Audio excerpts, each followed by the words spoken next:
Hello everyone, c'est moi pour notre vidéo du dimanche. J'espère que vous allez bien et que vous avez passé une excellente semaine. Alors aujourd'hui, sans attendre, on va directement plonger dans le vif du sujet parce que vous allez voir, il y a eu une nouvelle déclaration qui a eu lieu et qui m'a, je vous jure, je me suis pris une gifle dans la tête, donc j'ai un peu tout mis sur pause pour vous parler du sujet du jour qui est hyper d'actualité. J'espère que vous ne serez pas déçus. Je ne pense pas. Depuis des mois, presque en silence, une inquiétude glisse à travers le monde comme une onde souterraine. Un frémissement collectif que personne ne nomme vraiment, mais que tout le monde ressent.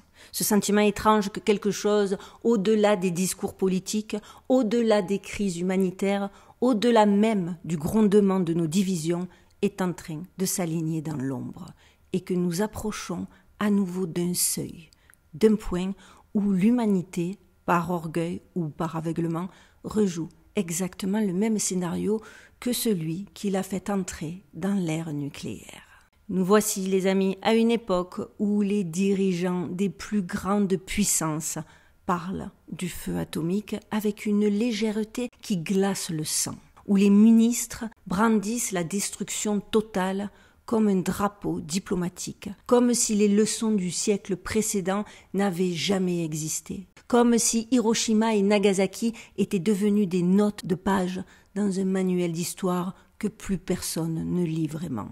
Et dans ce théâtre d'ombre où les menaces nucléaires se répondent, où la poussière des silos se remet à vibrer, il se passe quelque chose au-dessus de nos têtes, quelque chose que l'on croyait relégué aux archives poussiéreuses des dossiers interdits. Car au moment même où l'homme recommence à frôler le feu qui pourrait l'effacer, la puissance nucléaire, une découverte inattendue surgit. Non pas depuis les marges, non pas depuis les blocs obscurs ou les conversations cryptiques des ufologues passionnés, mais depuis l'un des sanctuaires les plus sacrés du monde scientifique, les pages glacées d'une revue du groupe Nature, où des chercheurs ont mis en lumière un fait dérangeant, presque sacrilège pour le rationalisme contemporain.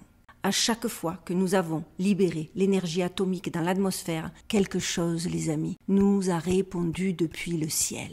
Et aujourd'hui, nous allons explorer cette fracture, non pas comme une curiosité académique, mais plutôt comme une ligne de faille dans l'histoire humaine. Parce que vous allez voir que ce qui a été observé entre 1949 et 1957, puis dans des périodes de transition que l'on croyait oubliées aujourd'hui, semble se répéter avec une précision troublante. Comme si une présence invisible et patiente regardait l'humanité jouer avec un feu qu'elle ne contrôle pas. Et qu'au moment exact où nous nous apprêtons à rallumer la mèche, cette présence revient, silencieuse, énigmatique, implacable. Alors aujourd'hui, nous allons traverser les archives du ciel, explorer les plaques du Palomar Observatory, raviver la mémoire des sites nucléaires, suivre les apparitions qui n'auraient jamais dû exister et tenter de comprendre pourquoi, à chaque fois que nous avons approché la limite, le ciel s'est réveillé. Et pourquoi, aujourd'hui, alors que le 3I Atlas s'approche de la Terre et que les nations recommencent à murmurer la promesse du feu, les sentinelles, parce que c'est comme ça que je vais les appeler, pourraient bien revenir. Alors installez-vous confortablement, thé, café, matcha, popcorn, on y va, on y go, et c'est maintenant les amis.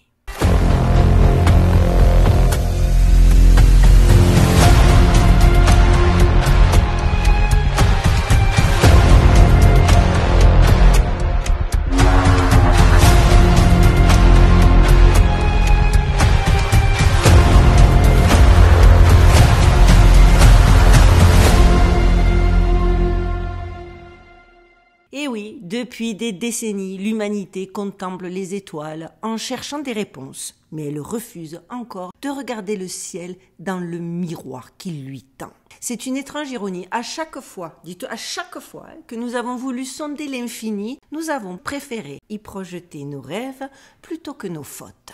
Et pourtant, depuis peu, une fissure vient de s'ouvrir, se réouvrir dans le discours impeccable de la science officielle. Une faille si dérangeante qu'elle remet en cause l'idée même que nous soyons seuls à observer ce que nous déclenchons.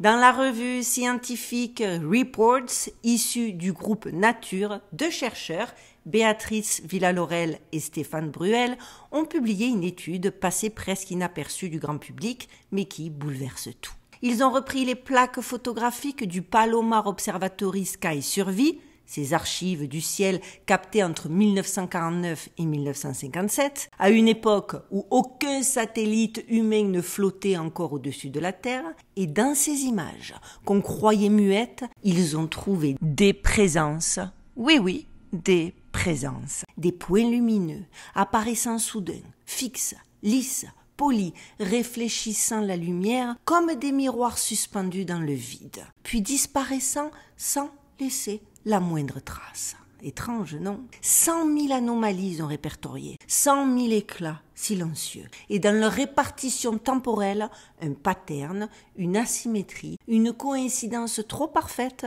pour être le fruit du hasard. Ces lumières surgissaient 45% plus souvent dans les 3 jours entourant les essais nucléaires atmosphériques menés par les États-Unis, la Russie et le Royaume-Uni. Coïncidence? Je ne crois pas. La fréquence la plus élevée le lendemain même de certaines des explosions les plus meurtrières de notre histoire. Ce que ces chiffres disent en filigrane, c'est que le ciel réagit, qu'il ne reste pas inerte, comme si une intelligence silencieuse observait nos gestes, mesurait nos folies ou simplement enregistrait le moment exact où nous touchons au feu primordial, le nucléaire, l'atomique. Les chercheurs ont tout tenté pour amener l'inexplicable à la raison.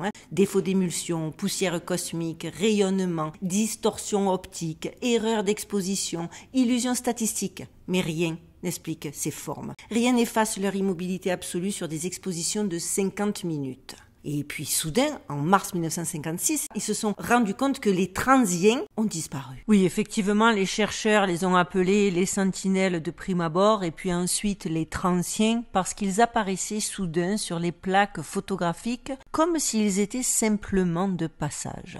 Des objets en transit entre 2 états, entre 2 mondes, visibles juste assez longtemps pour rappeler qu'ils étaient là, puis effacés comme s'ils n'avaient jamais existé.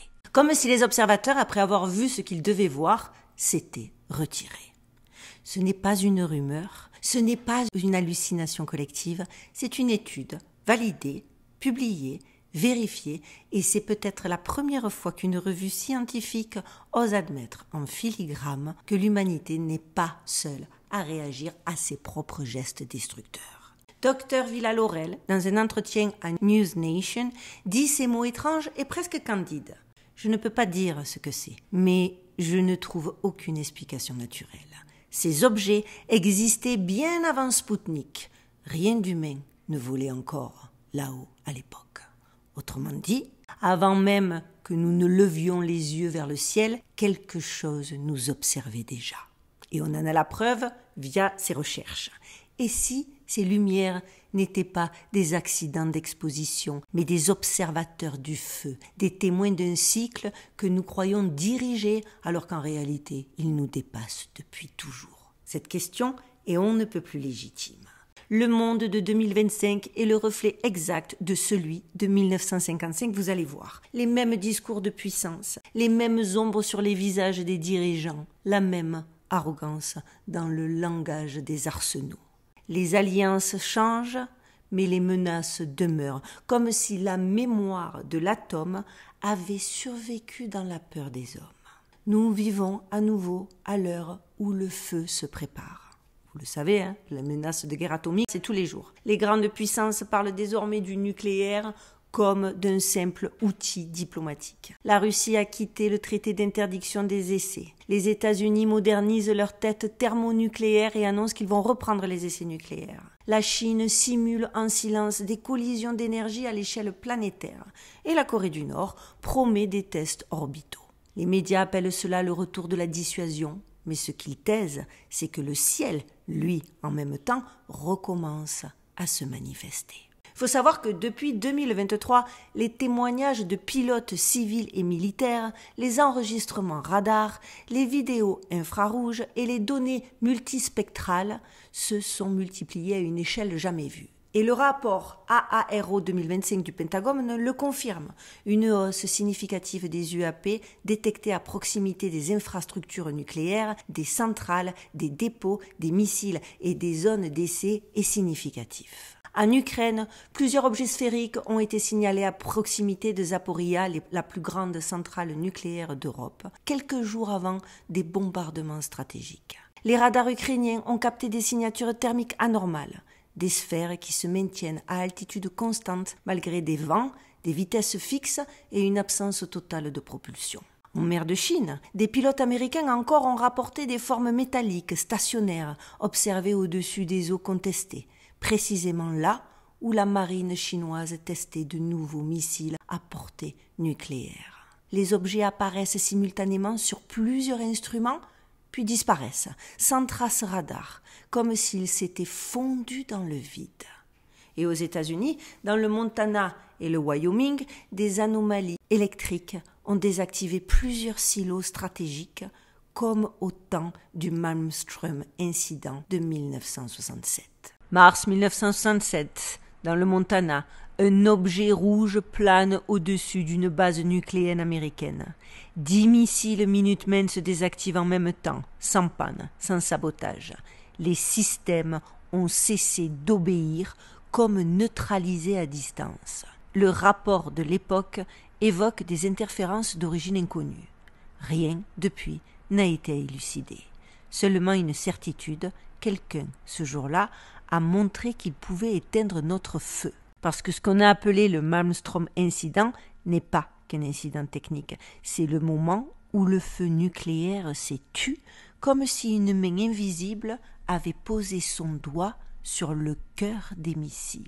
Le rapport officiel évoque des interférences électromagnétiques d'origine inconnue. Donc forcément, ceux qui savent, ceux qui se rappellent de cet incident, ont immédiatement parlé d'une visite de routine lors de ces derniers incidents au Montana et au Wyoming.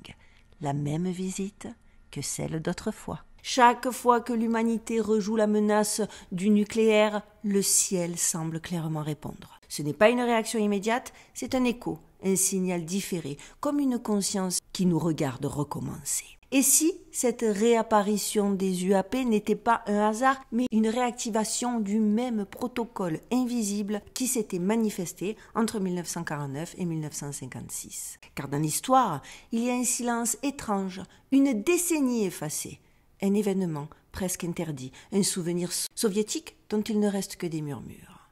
Et je vais vous parler du dossier de 1985. Août 1985. Dans un observatoire de Crimée, un groupe d'astronomes soviétiques enregistre un phénomène qu'aucune théorie ne peut absorber. Un objet surgit de l'extérieur du système solaire, file à une vitesse équivalente à la moitié de celle de la lumière, puis ralentit, dévie, comme s'il corrigeait sa trajectoire. Les relevés sont clairs, les mesures impossibles, et le rapport devient rapidement classé secret défense. Et croyez-moi, cet incident en dit beaucoup. Quelques mois plus tard, en novembre, une explosion d'énergie inonde les détecteurs. L'intensité dépasse celle d'un pulsar. Puis, le silence. L'objet disparaît. Aucune suite n'est donnée, aucun communiqué, juste une note administrative, phénomène clos. Mais 9 mois plus tard, Tchernobyl entre en fusion. Et ceux qui ont survécu racontent avoir vu dans les jours qui ont précédé la catastrophe des sphères lumineuses au-dessus du réacteur numéro 4. Les mêmes témoignages réapparaîtront des années plus tard au-dessus de Fukushima, quelques heures avant l'explosion. Coïncidence? Je ne crois pas. Il n'existe peut-être pas de hasard dans le temps cosmique, seulement des répétitions que nous refusons de voir. À chaque seuil, une apparition, à chaque fracture, une présence.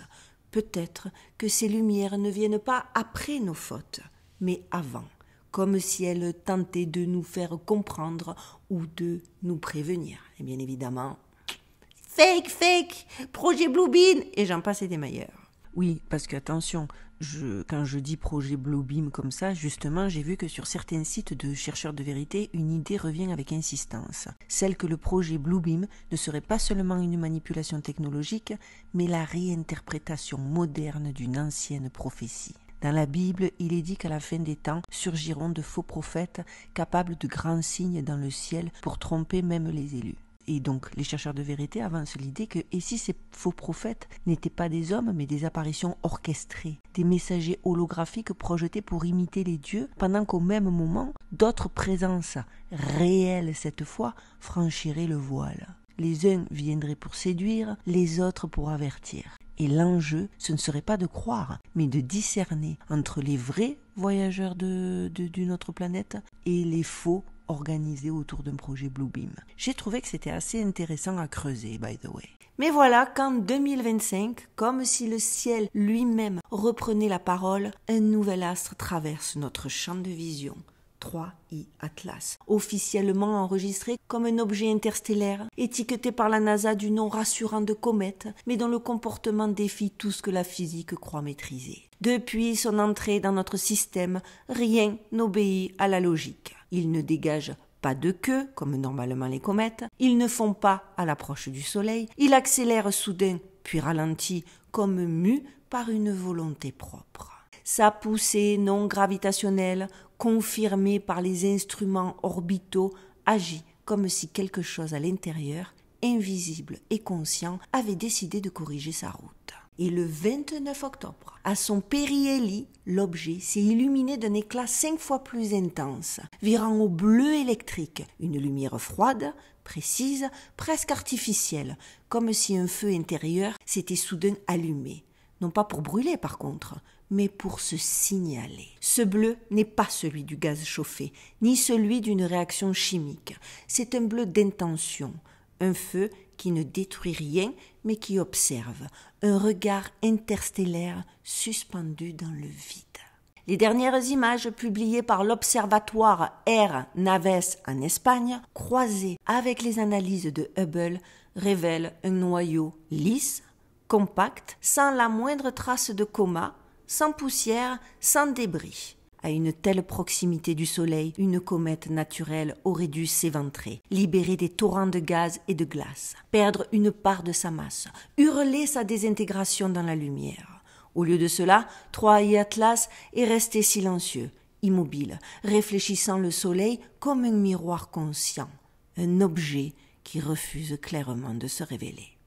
Les astrophysiciens les plus prudents parlent d'une série d'anomalies jamais observées, une polarisation lumineuse extrême, un ratio CO2O aberrant, une masse estimée des milliards de tonnes supérieure à toute comète connue, un axe de trajectoire aligné à 99,8% sur le plan de l'écliptique. Une perfection d'alignement si improbable qu'elle ressemble moins à une coïncidence qu'à une géométrie intentionnelle. Certains chercheurs soupçonnent même que l'objet ait émis depuis octobre de minuscules fragments, peut-être des sondes, peut-être rien de plus qu'un signal. Mais la NASA reste prudente, diffère la publication de ces clichés. Officiellement, pour vérifier les données, officieusement, parce qu'il est des images qu'on ne préfère ne pas montrer trop tôt.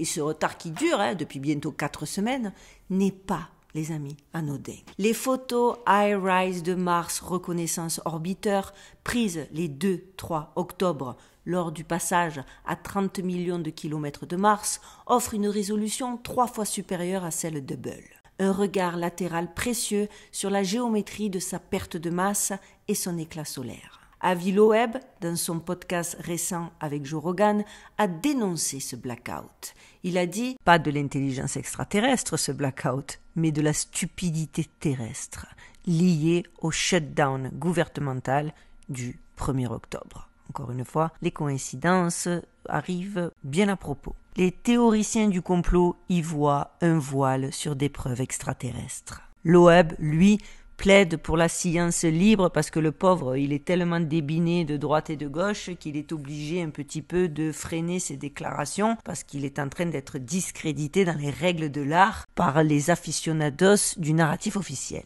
Mais pendant que la NASA tergiverse, la Chine frappe un grand coup. Le 6 novembre, hier au moment où j'enregistre cette vidéo, l'orbiteur Taiwan depuis Mars publie les premières images. Un GIF animé, compilé de clichés du 3 octobre, montrant 3I Atlas filant à 129 800 km/h avec un noyau clair et une coma de plusieurs milliers de kilomètres. une prouesse pour une cible 10 000 fois plus faible que la surface martienne. Il s'agit d'une première tentative sur un objet si distant et si pâle, fanfaronne la CNSA. Et si c'était une course, une sonde chinoise qui révèle ce que Washington cache? Plus troublant encore, la trajectoire d'origine de 3I Atlas pointe vers la même région du ciel d'où en 1977 fut capté le fameux signal WOW, cette pulsation radio qui fit vaciller le silence cosmique. Je vous en parlais dans une de mes vidéos. Comme si 48 ans plus tard, quelque chose revenait depuis le même horizon, suivant la même ligne, se rapprochant lentement du même monde qu'il avait peut-être déjà appelé. Et son passage le plus proche de la Terre aura lieu à la fin de ce mois-ci, juste avant la reprise annoncée des essais nucléaires par plusieurs puissances. C'est une coïncidence? Faites-moi rire. Les discours politiques s'enflamment, les menaces se croisent, les silos s'ouvrent, et pendant ce temps, au-dessus de l'atmosphère, un objet d'origine inconnue s'approche, dissimulé derrière le soleil, invisible à l'œil humain, mais pas à nos instruments. La coïncidence est trop parfaite. 1956, les lumières du Palomar après les explosions. 1985, l'objet soviétique avant la fusion. 2025, ce visiteur sans queue bleu et silencieux avant la tempête. Alors peut-être que 3I Atlas n'est pas une comète, ni un débris, ni une errance. Peut-être que c'est une réponse, un témoin du prochain acte de notre drame collectif, un observateur qui revient à chaque fois que nous rallumons le nucléaire, comme s'il suivait notre histoire depuis le commencement, comme s'il surveillait la façon dont nous approchons, encore une fois, de la ligne interdite, le fameux bis repetita dont je vous parle depuis plusieurs vidéos. Ce que la science appelle hasard, le cosmos, on dirait bien, l'appelle mémoire. Et si il existait, au-delà des étoiles, un protocole, un rituel qui se déclenche chaque fois qu'une civilisation apprend à détruire ce qu'elle aime.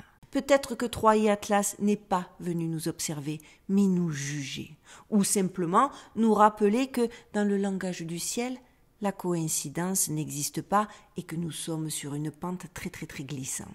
Je trouve que tout ça est très bien vu. L'univers n'a peut-être jamais cessé de nous observer. Il ne nous parle pas avec des mots, mais avec des synchronicités, des signaux, des apparitions que notre arrogance refuse d'interpréter. Chaque explosion nucléaire, chaque fissure dans le cœur de la Terre, chaque rayon libéré dans le vide est peut-être perçu ailleurs par une intelligence qui n'a pas besoin de se manifester pour être là. Nous pensons être les maîtres du feu, les maîtres du nucléaire, les maîtres de l'univers pour certains, mais nous ne sommes en réalité que des enfants qui rejouent sans cesse le même geste sacrilège. Et dans le grand théâtre cosmique, il est possible que chaque espèce ait ses observateurs du feu, ces présences qui ne viennent pas punir, mais témoigner du moment où l'intelligence devient capable de s'autodétruire et au moment où il faut turn off tout le monde. Alors peut-être que 3I Atlas n'est pas un avertissement, mais un miroir. Peut-être qu'il est juste là pour mesurer une dernière fois si nous avons compris la leçon que nos propres dieux nous avaient déjà donnée à de nombreuses reprises. Et si, cette fois, le nucléaire que nous réveillons à nouveau ne se contentait plus d'éclairer nos cieux, mais d'ouvrir un passage vers une conscience qui nous dépasse ou vers la disparition définitive de la nôtre. Le nouvel apocalypse, parce qu'on va encore une fois trop loin, parce qu'à chaque fois que nous avons levé la main pour déclencher la lumière de la fin du monde, le ciel s'est ouvert et quelque chose nous a répondu. Et peut-être qu'à force d'appeler le feu, ce n'est plus nous qui regardons les étoiles, mais les étoiles qui reviennent nous regarder. Parce que je trouve que la découverte, la synchronicité, les conclusions de ces deux scientifiques après l'étude du ciel à une époque où le pire s'est produit, ça devrait quand même nous faire réfléchir.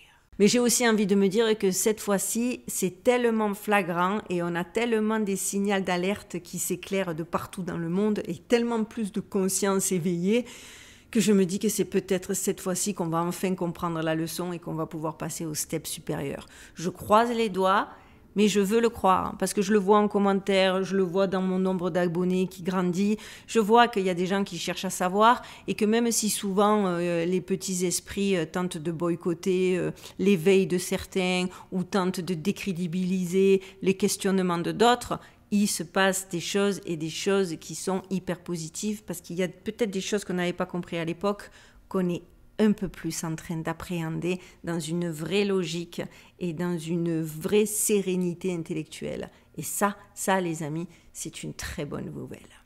Voilà, cette fois-ci tout est dit et bien dit. J'ai eu, vous avez dû le voir, j'attends d'être à la fin de la vidéo pour pouvoir le dire, donc tous ceux qui ne veulent pas entendre des espèces de story time et qui s'en plaignent, arrêtez ici, vous avez tout vu, il n'y aura plus rien sur le sujet. Et pour ceux qui s'intéressent à la chaîne un peu plus en approfondi, vous avez vu, j'ai eu encore des petits soucis de vidéo, je sais pas, j'ai pris une autre caméra parce que en plus de tout le reste, ben, cette fois-ci, c'est mon téléphone qui m'a lâché. Donc, possible que j'ai eu le regard fuyant sur celle-là, je m'en excuse d'avance. Aussi, je vous remercie infiniment pour tous les précieux conseils que vous avez donnés au chat de mon ami Manu Lou. Je veux aussi remercier les L qui ont fait une communication animale à distance et une intervention énergétique. Incroyable, le chat, le jour où elles ont fait le travail sur lui, le chat est sorti de sa cachette. Bon, entre-temps, il reste quand même fébrile, mais on a été assez bluffé avec mon pote Manu de voir que le jour où elles ont fait une communication animale avec le chat, il y a eu un progrès.